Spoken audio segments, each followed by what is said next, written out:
What are you seeking after? Everyone is looking for something. Companies like Google make a lot of money because people want to look things up. They want answers to things. News programs make a lot of money because people want to know what's going on in the world around them. Many people are looking for things. Other people are looking for qualities, or they're looking for love. They're looking for things that are important to them.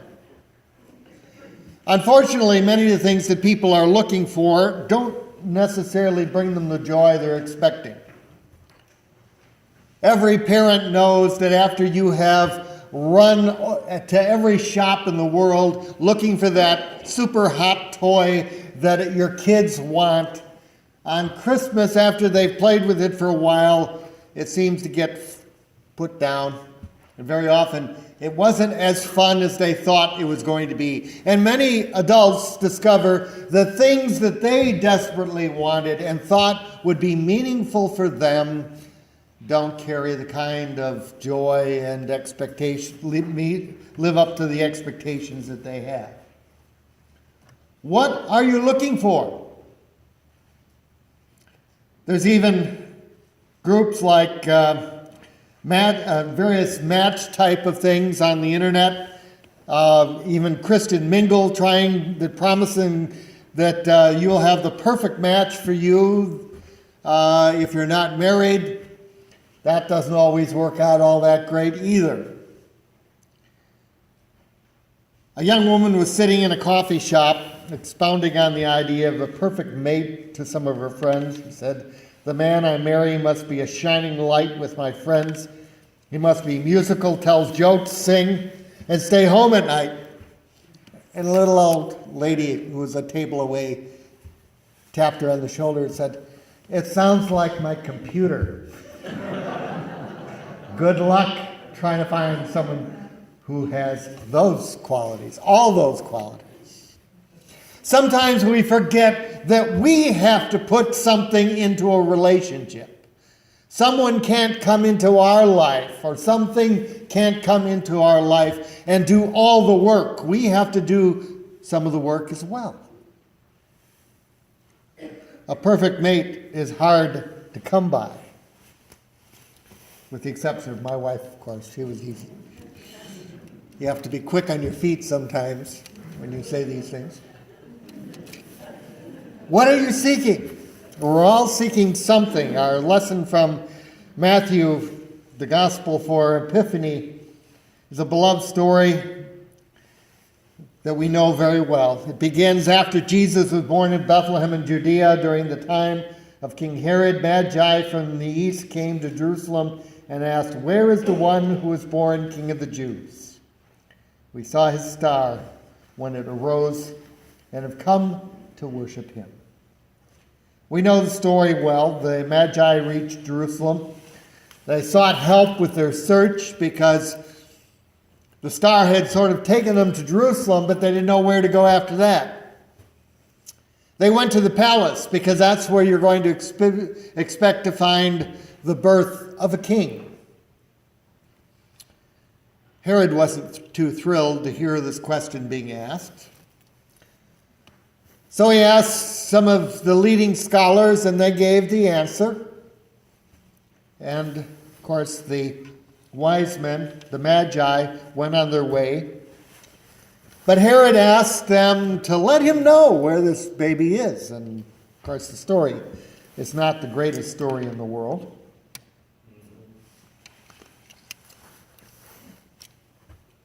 What are we seeking after?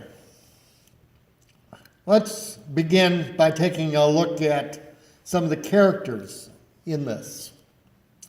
It's clear what Herod was seeking. He was seeking to preserve his power. We've heard this many times, but he was a really nasty old man. He reigned from roughly 37 BC to about 4 AD. We can't be quite sure because the calendar reckonings of that period of time are not as precise as we'd like.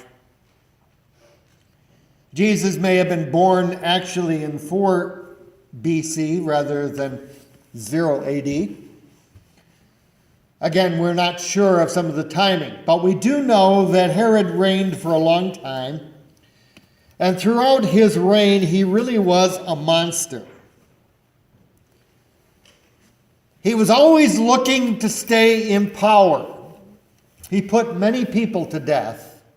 He killed many of his own family members, including some of his sons who potentially might have become king. He killed one of his 10 wives and then killed everybody in her family. At one time, he killed several high priests in a row. He killed many of the leaders of Jerusalem society. In 1 year, he killed all the members of the Sanhedrin, the ruling body for the Jewish people. He was absolutely ruthless. And so as the story goes on and we discover that he decides to kill off all the male children under the age of 2, we have to understand that this was just part and parcel of what the man was like. He was ruthless. He was going to stay in power. Now think about this. He would die a couple years after Jesus' birth rather. And he was an old man at the time this has occurred. A new king being born isn't going to affect him. Maybe it's a threat to his family's reign. But really, he's overdoing it. How did he know? Maybe this is one of his grandchildren. But he couldn't stand to have anybody bump him from power. And I want you to think about this. Because we live in a day and age in which there are people who abuse power. We've gone through a really tough couple years taking a look at some of the sexual abuse that has happened in church, some of the abuse that has occurred in Hollywood. Take note of the fact that Hollywood likes to trumpet what the rest of society should do. And yet it has been filled with some of the sickest individuals on the face of the earth. People who want to abuse power. But of course, it's not just true in Hollywood. It's estimated that 30% of the households in the U.S. have experienced some kind of domestic abuse. Either husbands and wives have gotten beaten up, and take note, some of those abusers are women, not just men. There's sexual abuse in the home. We know that 20% of policemen killed in the line of duty are killed going to domestic violence or family dispute issues. It's no wonder that police don't really want to show up real quick when they get a call for a domestic violence call. So much of it is people who are trying to hold on to power in other people's lives. All you have to do is read some of the agony columns out there, and you realize how sick people are, how manipulative parents can be to their children or children of their parents, how manipulative bosses can be. They've got a little bit of power and they want to be able to keep it. And they do all kinds of things to be in control. Then there are the chief priests and teachers of the law. They were trying to maintain the status quo, although sometimes that is also a power and influence thing, or getting one's own way. It's a reminder that change is hard, and it can be change can be hard in churches too. I remember the Sunday in which we moved the pulpit from that side to this side. And we had some really unhappy people. How dare you change something that we worked hard on 45 years ago, trying to decide. When the choir got moved from here to there, same thing.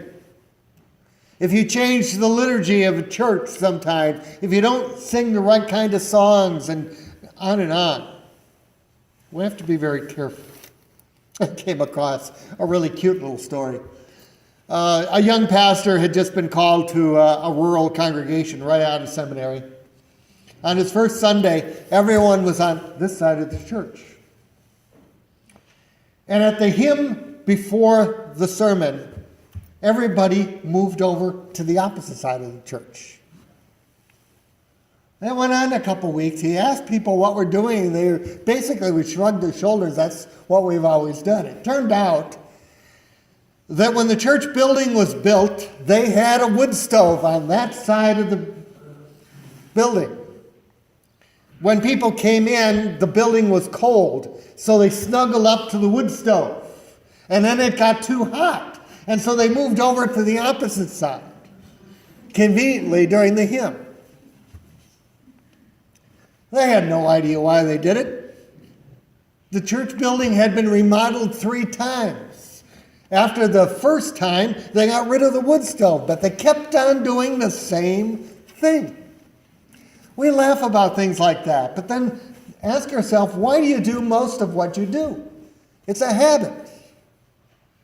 And sometimes habits die really hard. We have to be very careful, because we can sometimes fight over issues that have no importance whatsoever. Now, the irony is, it isn't going to be Herod who kills Jesus. It's going to be the leaders of the Jews who do so. But most likely they would have totally ignored him if he had just let things go the way they were. They're the ones who talked the Romans into crucifying Jesus. They wanted to stay in power. They wanted things to stay the way they had been. And very often, if someone wants to do something different than you, you make them the enemy, and you do everything you can to make life very difficult for them or get them out of the way.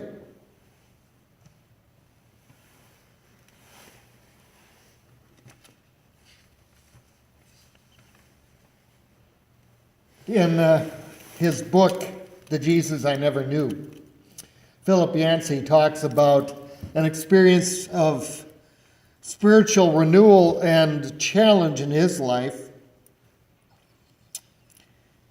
He saw a movie in the 1960s.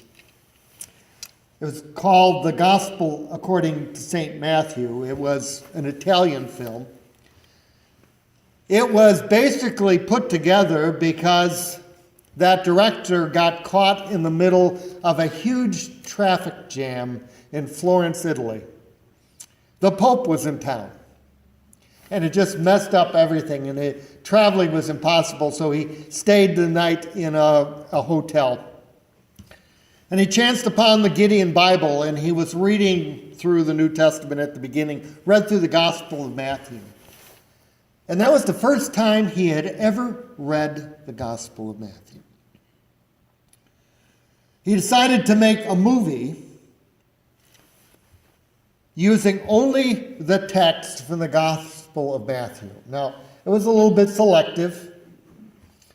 It was a little controversial because he made Jesus look like a 1960s radical that was fighting against all kinds of authority.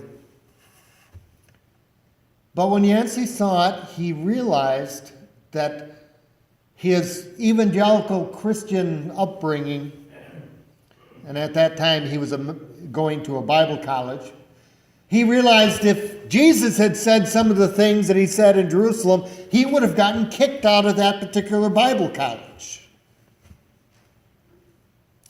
How easy we in the church fall into certain patterns that we don't think about, and we're uncomfortable when anything changes. Finally, there's the Magi. They're foreigners, probably Gentiles, but they were seeking the newborn king of the Jews. Obviously, it's a shame the Magi didn't have Google to use or Siri or Alexa or whatever people tend to use to ask questions so they don't even have to look it up anymore. They could have gotten directions. They could have found out this information. Herod would never have known, and those children, those boys in Bethlehem would not have been killed. But that's not the way things went. The Magi were from the east, probably Persia. They were considered the skilled scientists of their day, skilled in philosophy, science, medicine, and astrology. Some think they were a priestly order from Persia, advisor to the Persian rulers. How did they know that the child whom they would seek was to be king of the Jews?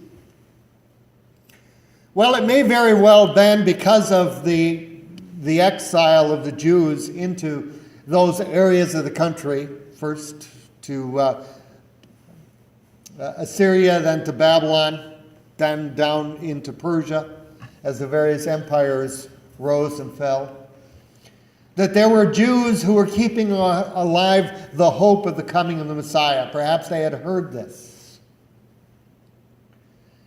More than likely, it was because of the astrology side of things. If any of you have read anything about the potential stars of Bethlehem, you realize that there are quadrants of the skies that those who are caught up in Bethlehem, astrology rather, speak for various areas of the country. There's an area that signified the Jews in the night sky. They see this strange light, which might have been a combination of some other things.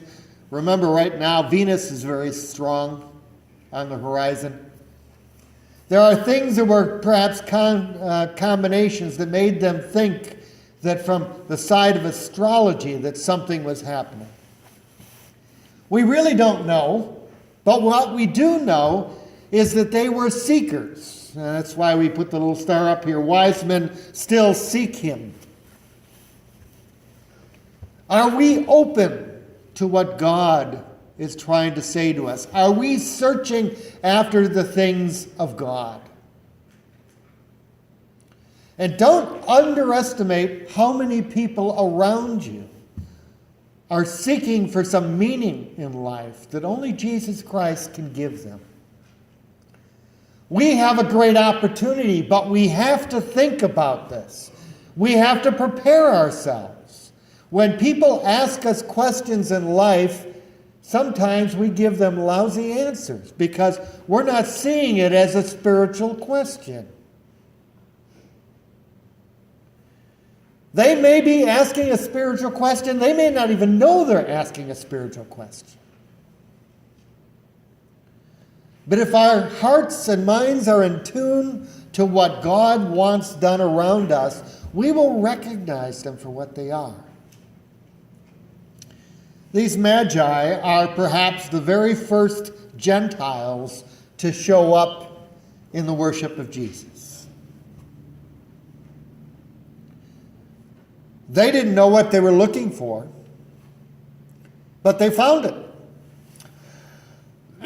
Too often in life, we underestimate the fact that God often uses those coincidences of life, the happenstance of life, the unusual occurrences that occur in people's life, to send them off into a tangent that brings them to Jesus.